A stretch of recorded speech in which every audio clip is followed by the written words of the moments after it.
증거하려고 합니다. 신명기는 이번에 대신방을 진행하면서 1장부터 쭉 했고, 지난 시간에 이 본문을 마지막 신방하던 구역, 그 사랑방이 이 말씀을 살짝 들었습니다. 오늘 절기 말씀 때 증거하면 좋은 말씀 같아서 따로 빼놓았습니다. 오늘 맥추감사주일인데, 맥추감사주일이 도무지 어떤 절기냐를 먼저 이해하는 것 중요합니다. 제가 맥추감사주일을 맞이할 때마다 이 부분은 살짝씩 복습을 하고 있습니다. 여러분, 절기에 대한 이해를 가지기 위해서. 자, 맥추절. 자, 맥주 뭘로 만들어요? 보리. 그렇죠? 그래서 좋은 것으로 소개를 하지만 술이라는 게, 추라는 게 들어가기 때문에, 추가 들어가면 내가 빠지고 추가 주인이 돼요. 거주가 거주는 아니지만, 어쨌거나 성령의 충만함을 술 취함과 비교한 걸 보면 속성이 비슷합니다. 술이 내 속에 들어오면 나를 지배하고 나를 인도하잖아요. 주님이 내 속에 들어오면 나를 지배하고 내 의지대로 안 되고 주님이 나를 이끌어가는 것처럼. 자, 어쨌거나 맥이 중요한 거예요. 맥. 보리맥자예요. 보리맥자. 그래서 예전에 농경사회로 말하면 전반기에 보리추수, 가을에는 벼, 나락추수. 그래서 우리나라에도 전반기에는 맥추감사주일, 하반기에는 추수감사주일. 그래서 전반기에 6개월 동안 지나온 시간 하나님 은혜에 감사하고, 하반기 또 6개월 동안 주신 은혜에 감사해서 또 감사하는 그런 시간이 있습니다. 맥추감사주일은요, 유대인들이 6월절 다음날, 6월절은 어떤 날이죠? 이스라엘 백성이 애굽에서 나오는 날, 나오기 전날 밤, 죽음의 사자가 애굽의 각 집을 들어가요. 각 집을 들어가서 거기에 맞이를, 사람으로부터 짐승까지 첫 것을 다 죽이는 거예요. 근데 어떤 집에 어린 양의 피가 묻어 있으면 그 피가 발라져 있는 집은 죽음의 사자가 넘어가는 거예요. 넘어가다 하는 걸 우리는 월장하다, 담을 뛰어넘다 이런 뜻이죠. 월장, 담장자죠. 담을 뛰어넘다 이런 뜻으로 6월절은요, 6월달에 지키는 절기가 아니라고 그랬어요. 죽음의 사자가 넘어가다, 패스오버 하다 이런 거죠. 그래서 6월절로부터 다음날, 6월절 다음날부터 한 주간을 무교절로 지켜요. 무교절은 없을 무자에 누룩교자를 써요. 자, 우리가 6.25가 되면 6.25 체험전을 하잖아요. 체험전. 그럼 뭘래요? 보리밥, 그리고 주먹밥, 뭐 이런 거 먹는 행사들 하잖아요. 그렇죠. 근데 요즘 애들에게는 그게 하나의 또 추억이고 또 재미있게 생각을 할지도 몰라요. 근데 그거 왜 하죠? 예전에 전쟁이 일어나서 도망가면서 어쩔 수 없이 정상적으로 밥을 못 해 먹으니까 주먹밥 했어. 그거라도 있으면 다행이죠. 그랬던 시절을 상기시키는 거거든요. 상기시키는 거. 무교절을 왜 지키느냐? 자, 이스라엘 백성이 애굽에서 나올 때 너무 급하게 나와야 되니까 지금 반죽을 발효시킬, 효모를 넣어서 발효를 시켜야 되는데 발효시킬 시간이 없어요. 그래서 급하게 해서 먹기 위해서 무교병, 누룩 안 들어간 떡을 먹는 거예요. 그래서 누룩 안 들어간 떡을 먹는 절기라고 무교절이라고 그래요. 그래서 6월절이 있고 6월절 다음 날부터 무교절이 진행되는데, 무교절 둘째 날 보리의 첫 이삭을 하나님 앞에 드려요. 보리의 첫 이삭을. 자, 이걸 초실절이라고 그래요. 좀 점점 더 어려워지죠. 자, 이 보리를 겨울보리라고 그래요. 겨울보리. 자, 이렇게 겨울보리의 첫 열매를 하나님 앞에 드리고 나서 그때로부터 7주를 계산해요. 7주. 자, 7주면 한 주에 며칠씩? 7일씩. 그러면 77은 49. 그래서 이 맥추절을 77절이라고도 합니다. 그래서 49일이 지난 때에 밀의 첫 이삭을 하나님 앞에 드려요. 이 밀을요, 히브리인들이 여름보리야, 여름보리. 겨울보리, 여름보리. 그래서 보리맥자를 따서 그때 하나님 앞에 드리는 절기를 맥추절이라 그랬더라 하는 거죠. 그러니까 맥추절은 무교절 시작할 때부터 7주 뒤니까 그래서 77절이라고도 하기도 하고, 77절 다음 날이 50일째 되는 날이니까 다수도자에 열순자 써서 오순절이라고 하기도 합니다. 그래서 맥추절, 칠칠절, 오순절 다 같은 말이에요. 자, 그러면 구약의 이 맥추절은 어떤 절기였느냐? 하나님께서 이스라엘 백성을 애굽에서 이끌어내신 날을 정점으로 해요. 그래서 구원받은 날. 또 하나 구원받고 하나님이 죽이고 끝내는 게 아니라 그 백성들이 광야 생활을 무사히 다 지나고 약속의 땅에 이르러서 첫 열매로 하나님 앞에 영광 돌리는 날. 그렇죠? 그래서 구원과 감사가 있어요. 신약에 오면 사도행전 2장에 오순절이 이름에 하늘로부터 급하고 강한 바람 같은 역사가 일어나요. 오순절날 성령이 강림하시는 거죠. 그래서 신약의 성도들, 우리에게는 우리가 이 맥추절 어떻게 지켜야 되느냐? 첫 번째는요, 구원에 감사하는 것. 두 번째는 하나님이 내 생활 속에 복을 주신 것 감사하는 것. 세 번째는 하나님이 내게 성령 주셔서 내 힘이 아니라 성령의 능력으로 살아가도록 우리의 삶을 인도하시는, 그래서 성령 강림주일로 지키더라. 자, 맥추 감사주일의 다른 이름, 성령 강림주일, 또 칠칠절, 또 오순절, 다 같은 얘기다 라고 그랬어요. 구원, 생활에 대한 감사, 성령 강림, 이 세 가지 단어를 잊어버리면 안 돼요. 오늘 신명기 얘기인데, 신명기는 영어로 듀트라놈이라는 단어를 써요. D-U-E 이렇게 시작해요. D-U-E. D-U 뭐 이렇게 D-U가 붙은 것은 더블이라는 거예요. 더블. 두 배. 그래서 히브리어의 이 신명기는요, 두 번째 율법 이런 뜻을 가지고 있습니다.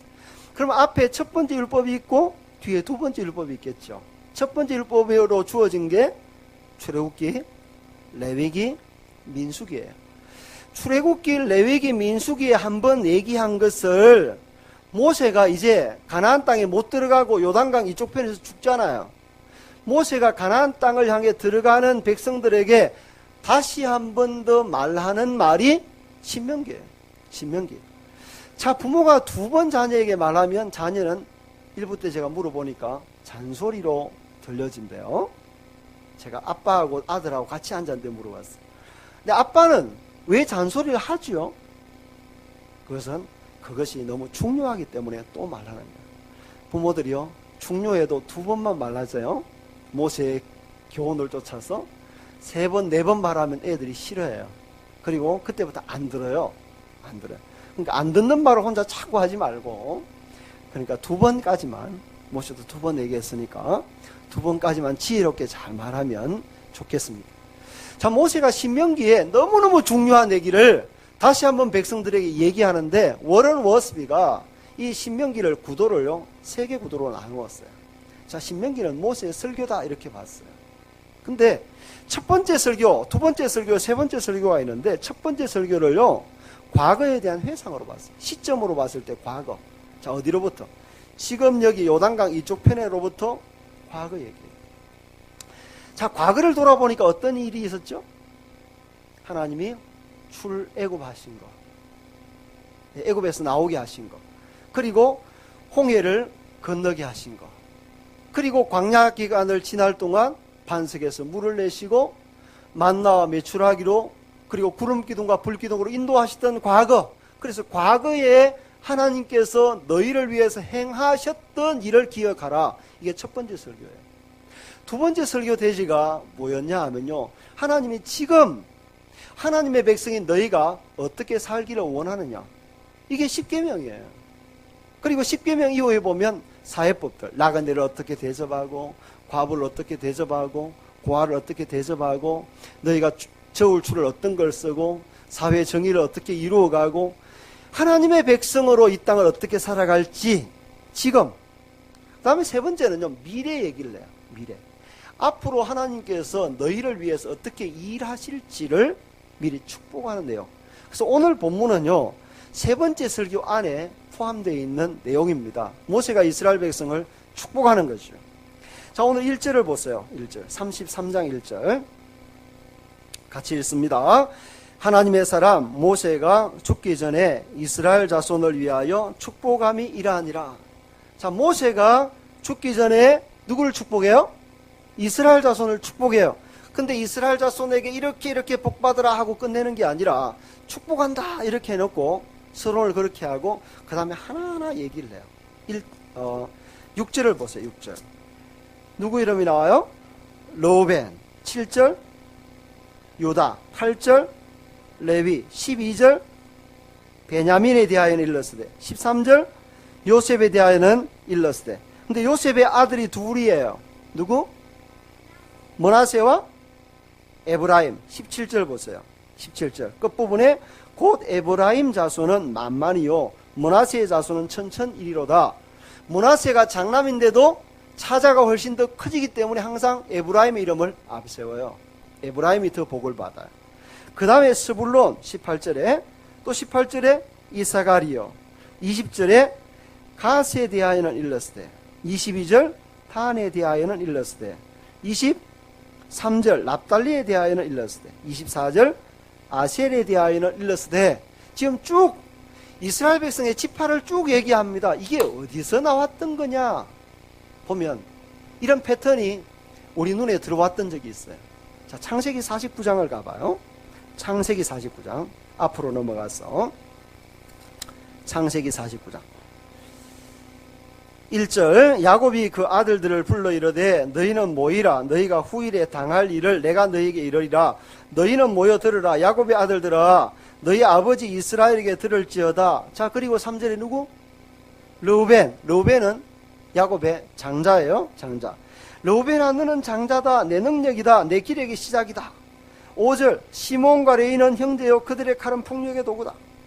그리고 8절 유다야 이렇게 얘기해요. 그 다음에 13절 스불론은, 14절 이사갈은, 16절 단은, 19절 가스는, 20절 아셀은, 22절 납달리는. 자, 이게 지금 야곱이 자기의 12아들들을 축복하는 얘기예요. 자, 야곱이 자기 12아들을 축복했듯이 지금 오늘 모세가 야곱의 12아들들 이름을 불러가며 축복해요. 왜? 야곱의 아들들이죠? 그게 이스라엘의 12지파이기 때문에.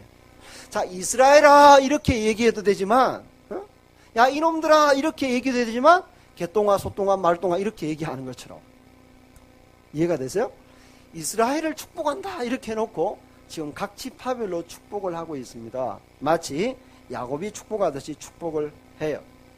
오늘 말씀을 듣는 여러분에게 정말 하나님이 각 사람에게 복을 주실 수 있기를 축복합니다. 여러분, 제가 여러분에게 자 내일은 특세입니다 하고 단체 문자 보내도 좋아요 안 좋아요? 싫으면 말고. 자, 단체 문자 보내는 것은 그래도 뭐 거시기 해요. 근데 개별 문자 보내는 것은 집사님 내일 순장이신데 소그룹 좀 잘 전화해 주시고 내일 새벽기도 꼭 참석해 주세요. 그러면서 이름을 딱 써서 보내면 그래도 특세 문자는 별론가요? 여러분, 단체 문자 보내는 거랑 개별 문자 보내는 게 다르듯이 지금 이스라엘에 대해서 전체로 통칭으로 얘기하는 것과 각 지파별로 얘기하는 것은 느낌이 많이 다르죠. 하나님은 우리 전부에게 이스라엘아 이렇게 복을 얘기하기도 하지만 우리 개인의 이름을 불러서 복을 주시기도 하시는 거예요. 그러니까 여러분 이런 성경 읽을 때 자기 이름이 들려져야 돼요. 누구야? 들려져요? 안 들려지면 참 재미없는 사람이에요. 그러니까 누구야 이렇게 들려져야 돼요. 그 음성으로 들을 수 있기를 축복합니다. 근데 우리가 이렇게 사랑받을 자격이 있느냐? 없다는 거예요. 앞으로 신명기 7장을 한번 넘어가 봅니다. 신명기니까 제가 안 찾아놓았어요. 신명기 7장 7절 8절. 신명기 7장 7절 8절 같이 읽겠습니다. 여호와께서 너희를 기뻐하시고 너희를 택하심은 너희가 다른 민족보다 수요가 많기 때문이 아니니라. 너희는 오히려 모든 민족 중에 가장 적으니라. 여호와께서 다만 너희를 사랑하심으로 말미암아 또는 너희의 조상들에게 하신 맹세를 지키려 하심으로 말미암아 자기의 권능의 손으로 너희를 인도하여 내시되 너희를 그 종되었던 집에서 애굽 왕 바로의 손에서 속량하셨나니. 자, 하나님께서 이스라엘 백성을 축복하신 이유를 설명합니다.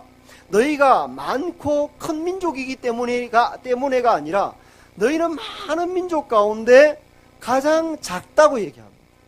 하나님은 희한하시죠. 가장 작기 때문에, 가장 부족하기 때문에 그 백성을 선택하셨다고 얘기합니다. 그래서 여러분도 혹시 여러분이 꽤 괜찮아서 생수교회에 오신 줄로 생각하면요, 그게 착각이에요. 이건 제가 말하기가 조심스러워요.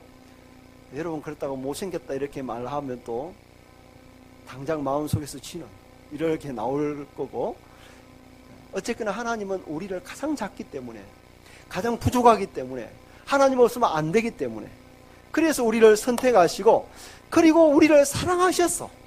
그리고 아브라함에게 하셨던 약속 때문에 우리를 선택하셨다고 말씀을 하고 있습니다. 여러분 2014년도 절반이 지나갔는데 우리가 볼 때 좀 자격이 없어 보여도 하나님 우리를 사랑하셔서 선택하신 줄로 믿으시길 바랍니다. 그래서 거울을 쳐다보면서 내가 좀 부족한 것만 쳐다보지 말고, 그래도 이런 나를 사랑하신 하나님께 감사하는 그런 은혜가 있기를 원합니다. 그 다음에 이스라엘을 향한 축복을 보겠습니다. 5절을 보면 5절 33장 5절이에요. 어떻게 시작해요?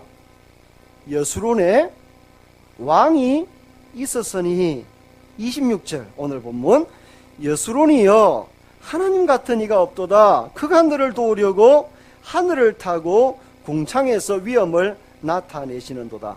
자, 갑자기 분명히 모세가 이스라엘을 축복함이 이러하니라 이스라엘 얘기했어요. 그러다 갑자기 이스라엘 대신에 누가 나와요? 여수론아 이렇게 나온단 말이죠. 여수론. 자, 여수론이라는 단어는 모세가 시적으로 쓸 때, 하나님이 이스라엘 백성을 친근히 부를 때 사용하는 애칭, 별칭이에요. 저의 별칭이 제가 헌이라고 그랬죠. 헌이.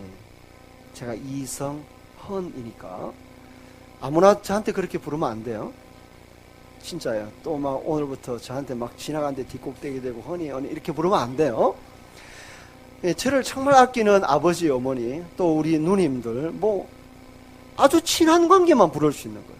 제 이름자가 끝이 헌이니까 이걸 영어로 HONEY.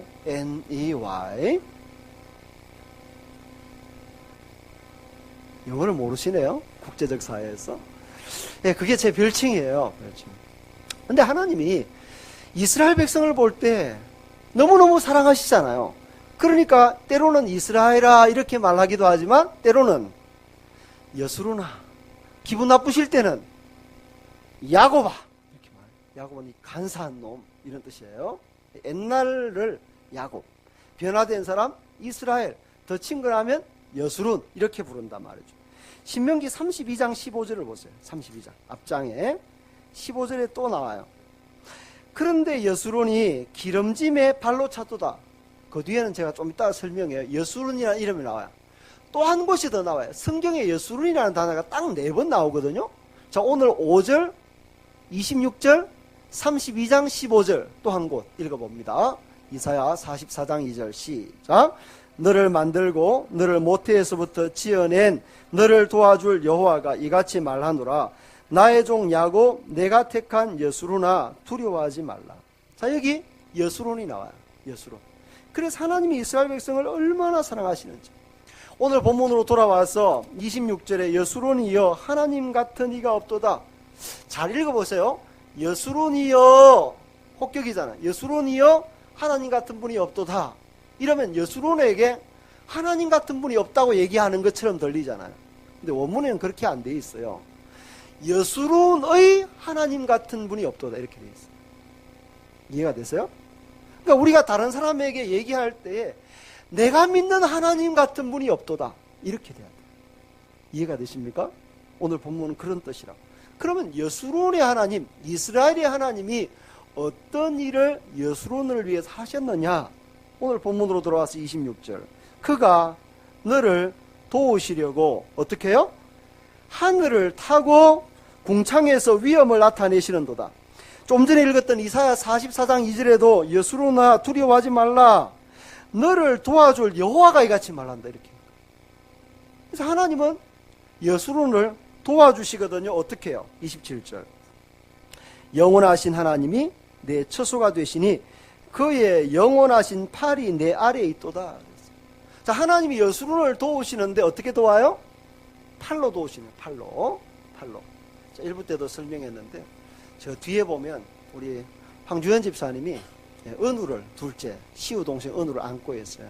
얼마나 힘들게 태어났는지 저도 기도를 애타게 많이 했으니까 은우 볼 때 참 기도를 많이 하게 돼요. 자, 은우를 지금 이렇게 안고 있어요. 은우가 조금 일찍 생수교회를 만나려고 빨리 나왔기 때문에 더 귀해요. 근데 더 튼튼한 것 같아요, 형보다. 제가 볼 때는. 자, 어떻게 안고 있어요? 지금도 보면 뒤에 황주현 집사님 이렇게 안고 있어요. 자, 여호와의 팔이 어떻게 되는지 보세요. 27절에 그의 영원하신 팔이 내 아래에 있도다. 자, 팔이 어떻게 해요? 요게 너라면 네 아래에 있어요. 어떤 경우에 성경을 보면 여호와의 팔이 너의 위에 있어 있기에. 자, 위에 있으면 어떻게 되게? 아니, 대답을 좀. 아니. 자, 팔이 위에 있으면 어떻게 돼요? 눌리잖아요. 성경에 있는 얘기예요. 여호와의 팔이 나를 주야로 누르시오니 내 진액이 화하여 여름 가뭄에 마름같이 되어요. 여러분, 하나님의 손이 여러분 한번 짓눌러 보세요. 살다 보면 이런 경험을 할 때가 있어요. 하나님의 손이 막 나를 눌러요. 너무너무 힘든 거예요. 그럼 죽어요, 여러분. 근데 오늘 본문에 보니까 여수론이요, 영원하신 하나님의 팔이 내 아래에 있도다 그랬어요. 언제요? 이 귀한 아들을 안고 여수론아, 은우야, 이렇게 하는 거예요. 자기의 사랑하는 자녀를 안을 때. 그리고 어제도 결혼식 하는 걸 봤지만요, 요즘은요 결혼식 아무나 하는 게 아니더라고요. 노래 기본적으로 잘 불러야 되죠. 다른 사람 이름으로 가명 써서 이벤트 준비해야 되죠. 와, 노래 정말 잘 부르대요. 다 음악하는 집이어서 그런 것 같아요. 전공이 음악이에요. 그러니까 더 잘하고. 근데 사랑하는 사람이 둘이 서로 쳐다보면서 노래 부르고 안아주잖아요. 그때 팔이 앞에 있어요? 아니잖아요. 팔이 아래. 그렇게 이해를 하시면 돼요. 사랑하는 자녀를 안을 때, 사랑하는 연인을 안을 때에 그 팔이라고 생각을 하면 됩니다. 근데 하나님의 팔이 오늘 본문에는요, 한면으로는 자녀는 아래 안아요. 원수는 앞에서 그 얼굴을 향해서 가요. 내치시는 거죠. 그래서 하나님의 팔은 두 방향으로 쓰여지는데, 하나는 보호, 하나는 원수 대적을 물리치는데 사용됩니다. 두 구절을 읽어보겠습니다. 이사야 41장 10절 시작. 두려워하지 말라. 내가 너와 함께함이니라. 놀라지 말라. 나는 내 하나님이 됨이라. 내가 너를 굳세게 하리라. 참으로 너를 도와주리라. 참으로 나의 의로운 오른손으로 너를 붙들리라. 자, 하나님의 손은 오른손으로 너를 붙들어요. 한 구절 더. 요한복음 10장 28절 시작. 내가 그들에게 영생을 주노니 영원히 멸망하지 아니할 것이요 또 그들을 내 손에서 빼앗을 자가 없느니라. 그들을 주신 내 아버지는 만물보다 크심에 아무도 아버지 손에서 빼앗을 수 없느니라. 자, 전능하신 하나님의 팔이 우리를 붙잡고 있다는 거예요. 내가 너를 붙들리라. 그럼 어떻게 돼요? 원수가 빼앗아가지 못한다고 그랬어요. 우리는 살아가면서 내가 막 힘을 쓰고 주님을 붙들고 있다가 내가 주님의 손을 놓아버리면 주님도 나를 놓은 것처럼. 아니에요. 여러분, 주님의 손이 나를 붙들고 있어요. 그러니까 내가 때로는 놓아도, 여러분 어떨 때는 한번 놓아보세요. 놓아도 전능하신 하나님의 팔이 여러분을 붙들고 있다는 사실을 기억하시길 바랍니다. 원수에게는 어떻게 하시느냐? 오늘 27절 하반절 보면 그가 내 대적 앞에서 대적을 쫓으시며 멸날하시다. 대적을 쫓아내시는 거예요. 그래서 우리는 보호하고 붙들고 대적은 쫓으시는 거예요. 자, 하나님께서 하늘을 타고 강림하셔서 우리를 도와주시는데 영원하신 팔로 우리는 안고 우리는 보호하고 원수는 물리치시니까 결과가 어떻게 되느냐? 28절 이스라엘이 안전히 거하며 야곱의 셈은 곡식과 새 포도주의 땅에 홀로 있나니 곧 그의 하늘이 이슬을 내리는 곳이로다. 참 시적 표현이거든요. 시적 이런 걸 잘 이해를 해야 돼. 안전히 거한다. 곡식과 새 포도주의 땅에 홀로 있다. 그의 하늘이 이슬을 내리는 곳. 하늘이 이슬을 내리는 곳. 이런 표현을 또 착각하지 마세요. 시편 4편 8절 한번 읽어봅니다. 시작. 내가 평안히 눕고 자기도 하리니 나를 안전히 살게 하시는 이는 오직 여호와이시니이다.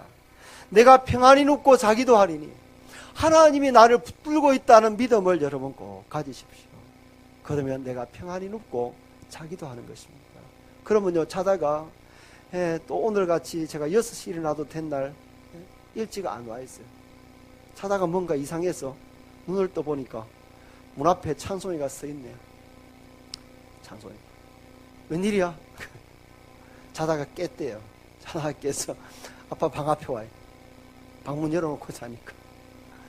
여러분, 자다가 깨지 마시고 여호와의 손이 나를 붙드는 걸 믿고 평안히 눕고 잠자고 일어나서 주의 뜻을 행하는 은혜가 있기를 축복합니다. 여러분, 여술은 이스라엘을 향한 하나님의 복이 사실 뭐냐를 보면, 자세히 들여다보면 하나님 얘기하려고 하는 것은 하나님 자신이에요. 근데 사람들은 자꾸 무슨 생각을 갖고 있죠? 하나님이 주시는 돈, 하나님이 주시는 열매, 하나님이 주시는 복을 자꾸 생각해요. 성경에 두 종류의 인물이 있어요. 두 종류의 인물. 아브라함과 조카 롯을 보면 비교가 돼요. 아브라함은 끊임없이 하나님이에요. 하나님 자신이 복이에요. 그래서 창세기 5장 15장 1절 한번 읽어볼까요? 창세기 15장 1절 읽습니다. 이후에 여호와의 말씀이 환상 중에 아브라함에게 임하여 이르시되 아브라함아 두려워하지 말라. 나는 네 방패요 너의 지극히 큰 상급이니라. 여러분, 창세기 15장 1절이에요. 13장에 무슨 얘기가 나오냐 하면 조카 롯과 헤어지는 장면, 14장에 삼촌 버리고 혼자 봐뒀던 땅으로 도망갔던, 자기 일 찾아갔던 롯이 그돌라오멜 연합군에 잡혀가는 사건, 그 그돌라오멜 연합군을 물리치고 조카 롯을 구하는 사건이 14장이에요. 그리고 그 후에 여호와께서 나타나셔서 뭐라고 말씀하신 줄 아세요? 아브라함아, 나는 너의 지극히 큰 상급이니라. 하나님은 끝없이 아브라함에게 누구를 얘기하냐고? 하나님 자신을 얘기해요. 근데 조카 롯은요, 끊임없이 몰래 봐둔 땅, 좋은 땅, 좋은 것. 여러분, 저도 부목사 생활, 부교육자 생활을 18년간 했어요. 그리고 저도 지금 만 9년 담임 목사를 하고 있어요. 제가 지금 데리고 일을 해봐도 그렇고, 제가 부목사로 섬길 때도 그래요. 어떤 친구들은 끊임없이 뭘 내가 받냐 안 받냐, 내가 지금 이익을 누리냐 안 누리냐, 누가 나보다 더 많이 받냐, 여기에 관심이 많고 자기를 비교해서 힘든 친구가 있어요. 근데 어떤 사람은요, 목사님과 관계를 더 중요시 여겨요. 목사님이 있으면 돼요. 함께 사역할 수 있는 게 기뻐요. 여러분도 아마 같이 생활하다 보면 어떤 사람은 자꾸 뭘 줘야 되는 사람이 있어요. 근데 어떤 사람은 그 사람 자체로 기쁘고 행복한 사람이 있어요. 여러분, 어떤 사람이세요? 참 중요한 얘기 같아요. 여수론에게 가장 큰 복은 하나님 자신이에요. 하나님이 계시면 다 되는 거거든요. 이스라엘의 반응을 마지막으로 살펴보려고 그래요. 29절을 볼게요. 이스라엘이여, 너는 행복한 사람이로다. 자, 누구에게 얘기하는 거예요? 여수론이여, 너는 행복한 사람이로다 하니까 여수론 자기가 얘기하는 거예요? 아니죠? 자, 1차적으로는 모세가 얘기하는 거예요. 지금 모세가 쓴 거니까. 모세가 여수론을 보면서, 이스라엘 보면서 이스라엘이여, 여수론이여, 너는 정말 행복한 사람이로다, 이렇게 얘기를 하고 있는 거예요. 왜요? 그들이 받은 복을 보니까 너무너무 감사해요. 너무너무. 자, 지금 이스라엘 백성이 이제 곧 요단강을 건너서 첫 성 어디? 여리고에 들어가요. 들어가기 전에 정탐꾼 2명을 보내요. 자, 정탐꾼이 가봤더니만 기생 라합의 입에서 놀랍게도 신앙 고백이 나와요. 너희의 하나님, 이스라엘 하나님이 너희를 위해서 행하신 어마어마한 일을 우리가 들었다. 듣고 우리의 정신이 녹았다. 너희 정말 행복하고 좋겠다. 우리는 이렇게 부유한데도 곧 망하는데. 자, 반대로 요단강 건너 이스라엘 백성이 요단강 건너편에 있는 여리고를 볼 때 어떻게 생각했겠어요? 와, 우리는 포로에서 돌아와서 40년을 광야 생활하고 지금 이제 겨우 여기까지 왔는데 너희들은 보니까 엄청난 도시국가고 성도 어마어마하게 견고하게 잘 지어졌고 군사들이 보호하고 있고 정말 여리고성 행복하다 이렇게 생각했을 거 아니에요. 여러분 어떤 생각을 갖고 있었어요? 지금 모세나 여수론이 아닌 다른 사람들이 봤을 때는 여수론 너처럼 행복한 사람이 없다. 너에게는 하나님도 계시고 하나님이 너희를 위해서 하신 어마어마한 일이 있다. 근데 정작 여수론은요 감사하지 않는 거예요. 한번 읽어볼게요. 아까 읽었던 구절인데 한번 읽어보겠습니다. 신명기 32장 한 장 앞에 넘어가요. 12절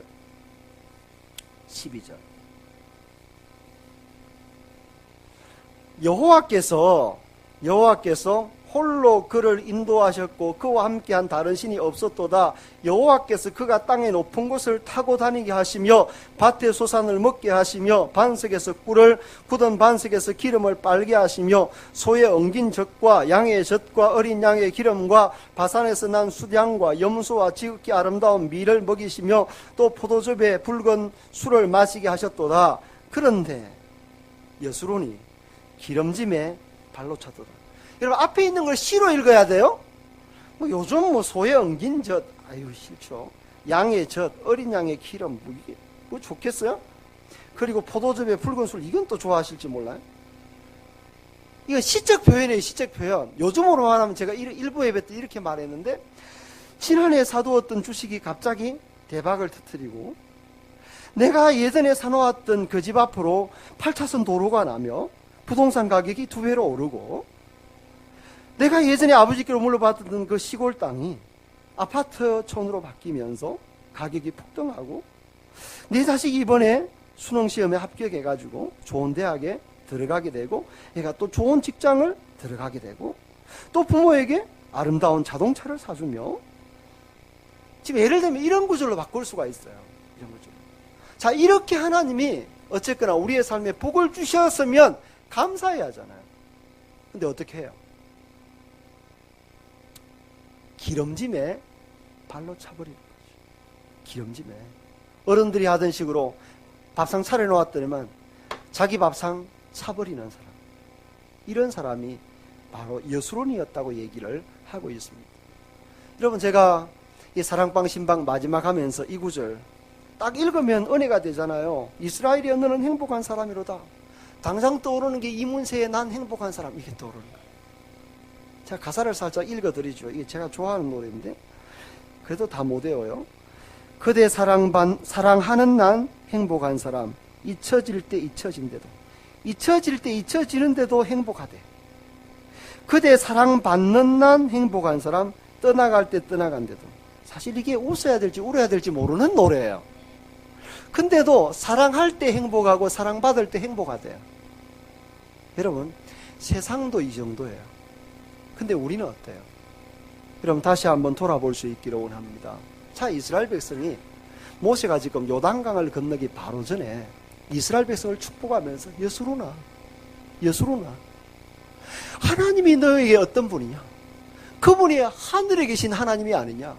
그분이 하늘을 타고 강림하셔서 너를 도와주시려고 이 땅에 오셔서 마치 부모가 자기 어린아이를 품에 안는 것처럼 팔을 너의 아래에 두고 안고 여수론을 축복하고 있도다. 여수로나 넌 정말 행복한 사람이다. 이렇게 말해요. 하나님이 이스라엘 백성을 위해서 하신 일이 뭐예요? 하나하나 생각하면 너무너무 많아요. 자, 하나님이 생각하실 때는 내가 너를 애굽에서 이끌어내었고 바로의 손아귀에서 끌어내었고 너를 홍해에서도 구원했고 너를 광야 생활 지나도록 인도했고 이제 요단강 건너고 약속의 땅은 주었다. 이렇게 하실 거 아니에요. 이스라엘 백성은 어떻게 불평해요? 하나님, 우리를 사랑하신다면 430년간 종살이 하게 하실 수 있습니까? 에? 그리고도 하나님 맞아요? 좀 지나서 하나님 제가 얼마나 겁이 많은 줄 아세요? 근데 홍해를 저 앞에 두시다니 하나님 맞으세요? 아니 그렇다고 또 뒤에 바로의 군대까지 저를 지금 죽이시기로 작정하신 거예요? 제가 간 떨어지는 거 봐야 좋으시겠어요? 홍해를 아니 제가 어떻게 홍해를 건너요? 저의 지금 고물이 막 덮칠 것 같은 이 물 사이를 어떻게 건너가요? 그때 제가 홍해를 건널 때 제 간이 몇 번 떨어진 줄 아세요? 하나님, 홍해를 건너서 바로 물이 있어야 되죠. 3일 동안 물이 없어가지고 제가 얼마나 목말라 죽을 뻔한 줄 아세요? 하나님, 제가 고기 먹고 싶을 때 메추라기 그렇게 오래 기다리다가 그렇게 때를 써야 주세요? 이렇게 하나님은 원망합니다. 그러니까 똑같은 사건을 지날 동안 하나님 우리에게 그렇게 은혜를 주셨는데도 불구하고 우리는 그렇게 따지면서 원망할 거리를 찾아내어서 하나님 앞에 원망하는 게 우리 인생이더라는 거예요. 말씀을 결론을 맺습니다. 자, 그 오래전의 여수론이, 오늘 이 시대의 여수론, 2014년도의 여수론이 누구예요? 저와 여러분이 하나님의 여수론이에요. 하나님 우리를 얼마나 사랑하시는지. 그럼 우리에게 은혜 베푸신 하나님 앞에 어떻게 반응해야 될까? 두 구절을 읽습니다. 두 구절. 시편 116편 12절. 읽습니다. 내게 주신 모든 은혜를 내가 여호와께 무엇으로 보답할까? 내가 구원의 잔을 들고 여호와의 이름을 부르며 여호와의 모든 백성 앞에서 나는 나의 서원을 여호와께 갚으리로다. 예전 번역에는요, 여호와께서 내게 주신 은혜를 내가 무엇으로 다 감사할까? 얼마나 귀한 표현인지 몰라요. 한 구절 더. 시편 103편 2절. 내 영혼아 여호와를 송축하며 그의 모든 은택을 잊지 말지어다. 내 영혼아 여호와를 송축하며 그의 모든 은택을 잊지 말지어다. 여러분, 사람 망각의 동물이에요. 맥주 감사주일, 절기가 왜 필요하냐? 절기는 기념하는 거예요. 이 기념일을 통해서 다시 한번 은혜를 감사하는, 그냥 넘어가지 않고 감사할 수 있기를 원합니다. 2012년도 저한테 누군가 마이피플로 보내준 글귀를 읽어드리고 말씀을 마무리할게요. 제목이 그럴 수만 있다면. 2012년도 봄에 이 구절이 제가 마풀을 받고 보니까 너무 좋아가지고 제가 감사주일 설교할 폴더에 넣어두었어요. 저는 감사주일 설교 이런 걸 한꺼번에 준비를 못해요, 설교를. 이게 좀 좋으면 갔다가 이렇게 저장 창고에 넣어두는 거예요. 그럴 수만 있다면 더 큰 복은 바라지 않겠습니다. 누군가는 지금 그렇게 기도를 합니다. 설 수만 있다면 더 큰 복을 바라지 않겠습니다. 누군가는 지금 그렇게 기도를 합니다. 들을 수만 있다면 더 큰 복을 바라지 않겠습니다. 누군가는 지금 그렇게 기도를 합니다. 말할 수만 있다면 더 큰 복을 바라지 않겠습니다. 누군가는 지금 그렇게 기도를 합니다. 볼 수만 있다면 더 큰 복을 바라지 않겠습니다. 누군가는 지금 그렇게 기도를 합니다. 살 수만 있다면 더 큰 복은 바라지 않겠습니다. 누군가는 지금 그렇게 기도를 합니다. 놀랍게도 누군가의 간절한 소원을 나는 다 이루고 살았습니다. 놀랍게도 누군가가 간절히 기다리는 기적이 내게는 날마다 일어나고 있습니다. 부자가 되지 못해도, 빼어난 외모는 아니어도, 지혜롭지 못해도 내 삶에 날마다 감사하겠습니다. 날마다 누군가의 소원을 이루고 날마다 기적이 일어나는 나의 하루를, 나의 삶을 사랑하겠습니다. 사랑합니다. 내 삶, 내 인생, 나 어떻게 해야 행복하는지 고민하지 않겠습니다. 내가 얼마나 행복한 사람인지 날마다 깨닫겠습니다. 나의 하루는 기적입니다. 나는 행복한 사람입니다. 나는 행복한 사람입니다. 여러분이 정말 행복한 사람입니다. 다른 사람이 때로 목사가 이런 볼 때 정말 여수론이요 행복한 사람이로다 말하는데 정작 자기는 행복을 모르고 비참하게 불행하게 원망하며 살다가 인생 마치지 아니하도록, 여러분 정작 많은 교회들이 우리 교회를 향하여서 생수교회 정말 복되다 그러는데 정작 이 속에 있으면서 그 행복을 누리지 못하고 나중에 후회하는, 그때 거기가 좋았다라고 말하는 그런 사람이 없도록 주신 행복을 잘 누리는 감사한 은혜가 있기를 축복합니다.